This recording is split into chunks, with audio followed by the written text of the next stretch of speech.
Okay, good afternoon, everyone. I'm meteorologist Josh Young in for John Scalzi. Today, it's warm outside, 89 degrees when you walk outside right now. The dew point sitting at 75, so it's not only warm as far as the temperature goes, but it's muggy, so a little uncomfortable there. But as far as rain goes, well, for the most part this morning we were quiet, but we do have this westerly sea breeze, and anytime we have a westerly sea breeze, that's going to enhance the shower activity inland and then continue to move the showers to the east, just like yesterday.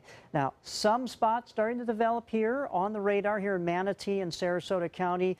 These are isolated cells, but as you can see, the general track, they are moving to the east, and that's going to be the case today. So if you are looking to maybe take the boat out, I don't think you're going to have any issues with any sort of shower activity. But once again, here in central Manatee and Sarasota County, just the northern eastern portion of Sarasota County, these cells are continuing to move to the east at this time. But our futurecast does show the radar really start to light up this afternoon. But again, that's going to be east of the viewing area. Say if you're taking I-4 over to Orlando, you can hit some wet weather, and then definitely into Daytona as these storms really start to fire up. Things quiet down tonight, and then there may be some drier trying to sneak in here for tomorrow, but I think again with this westerly sea breeze, it's going to keep these storms offshore and inland and quiet pretty much on the Suncoast. Stalled out front to the north of us, this was basically the remnants of Julia. Folks, it's unbelievable that Julia, which was a tropical storm, developed over land. I mean, that's almost unheard of. It's happened a few times over the years, but it was the first time it ever happened in the state of Florida. But basically, this thing is dissipated. It's basically just kind of washing out with a cold front and getting absorbed with that on the eastern seaboard.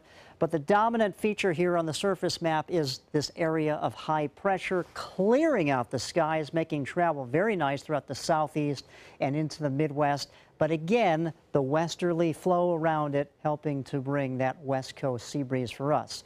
A couple of systems to talk about here in the Atlantic. Once again, we just passed the peak of the hurricane season on September 10th. However, we do have some activity out here. We have Tropical Storm Carl.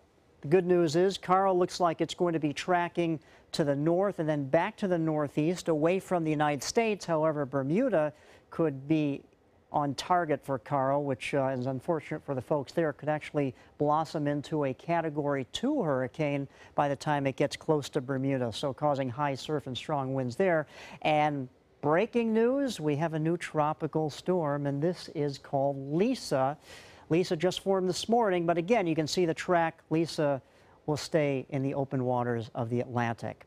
Well, here we go with our storm names. After Lisa, if anything can form off the African coast, it will be Matthew. Keeping a close eye on the tropics, but fortunately for our area, everything looking pretty quiet right now.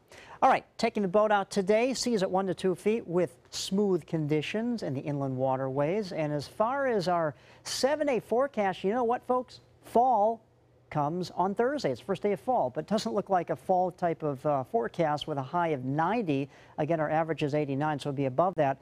And then it looks like the rain chance will increase over the weekend. Scott?